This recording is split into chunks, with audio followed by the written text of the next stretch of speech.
حزب نهضت اسلامی تاجیکستان قرار دادگاه عالی روسیه را درباره تروریستی شناختن این حزب به اساس صرف سیاسی و بی‌مسئولیتانه نامید.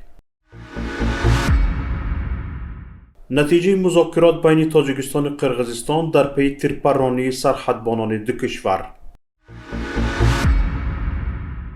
در تاجیکستان تعداد ازدواج‌ها کاهش یافته، طلاق برعکس افزایش یافته است.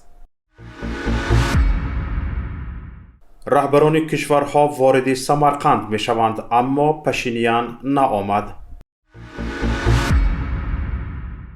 حزب نهضت اسلامی تاجیکستان با بخش اظهارات قرار اخیر دادگاه عالی روسیه درباره تروریستی شناختن این حزب را به اساس صرف سیاسی و بی‌مسئولیتانه نامیده، اظهار نگرانی کرد که این قرار می تواند سبب رشد افراطگرایی شود. همچنین حزب نهضت اسلامی تاجیکستان تاکید بر این کرده است که صدها هزار شهروند تاجیکستان بعد این قرار می توانند زیر تعقیب و فشار مقامات فساد زده روسیه و تاجیکستان قرار گیرند.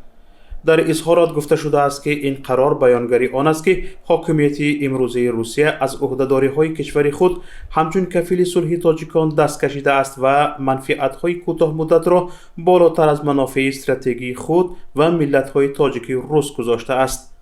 ریاست عالی حزب نهضت اسلامی تاجیکستان از آن نگرانی کرده است که این قرار اشتباهی باعث ناامیدی هزارها شهروند از فعالیت مصالحت‌آمیز سیاسی گشته سبب رشد دیگر باره افراطگرایی خواهد شد.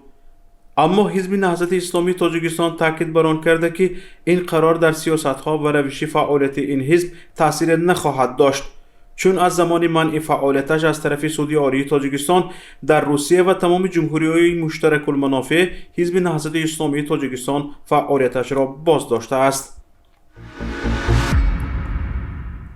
رجب‌بای احمدزاده رئیس ولایت سوغد در نتیجه مذاکرات با عبدالکریم آلیمبایف رئیس ولایت بادکنی قرقیزستان را که دیروز در پی تیرپرانی سرحدبانان دو کشور برای به اعتدال آوردن وضع برگزار گردید شرح داد. به گفته رجب‌بای احمدزاده وضع در سرحد آرام بوده، حالت قبلی برگشته است. احمدزاده افزوده که همه قوه‌های علاوگی به مرزی دو کشور انتقال یافته عین حال برآورده شده اند و وضع زیر نظارت است. مذاکرات بین تاجیکستان و قرقیزستان بعد از ظهر دیروز 14 سپتامبر پس از چند حادثه تیرپرانی در مرز دو کشور در منطقه بی‌طرف میان دهه چهارباغ جماعت دهات سرخ اسفره و موضع قراباغ ناحیه بادکنی قرقیزستان برگزار گردید. جانب قرقیزستان درباره زخمی شدن 2 سرباز و 2 ساکن محلی خبر داد. بنا به گزارش‌ها در جریان مناقشه از جانب تاجیکستان 2 مرزبان تاجیک کشته و 11 نفر دیگر مجروح شده اند.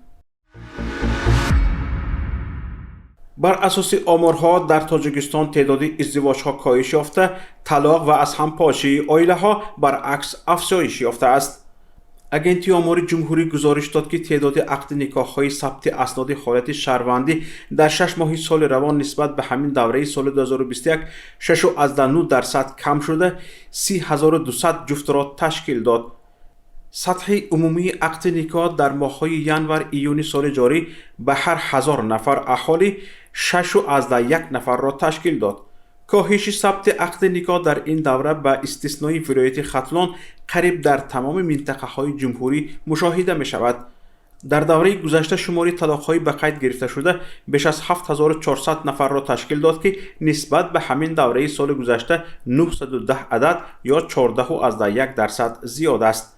افزایش شماره طلاق‌ها در تمام منطقه‌های جمهوری مشاهده می شود.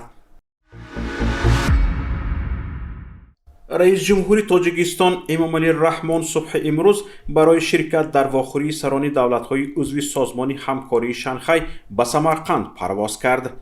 طبق اطلاع خدمات مطبوعاتی رئیس جمهور امامعلی رحمان را در این سفر وزیر کارهای خارجی، یاور رئیس جمهور عاید به روابط خارجی، وزیران رشد اقتصاد و سودا، نقلیات و دیگر نفران رسمی همراهی می‌کنند.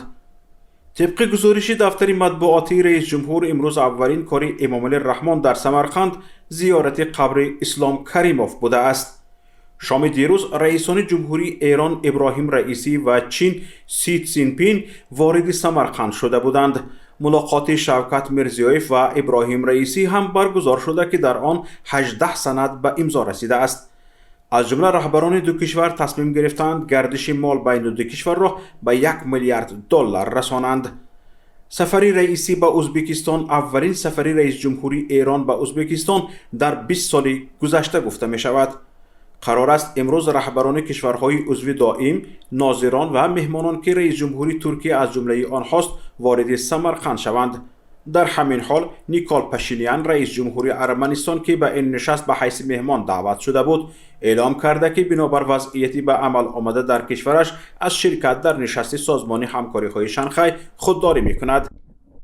گفتن است 2 روز آخر نیروهای ارمنستان و آذربایجان دوباره وارد نزاع مسلح شده اند. پاشینیان در این مدت 2 مرتبه از سازمان پیمانی امنیتی دست جمعی که غیر ارمنستان 5 کشور سابق شوروی عضو سازمان همکاری شانگهای و بلاروس شامل آن هستند کمک خواست، اما سازمان پیمانی امنیتی دست جمعی درخواست رئیس جمهوری ارمنستان را به پاسخ گذاشته است. رئیس جمهوری آذربایجان ایلهام علیف نیز از مهمانان نشست سازمان همکاری شانگهای می باشد.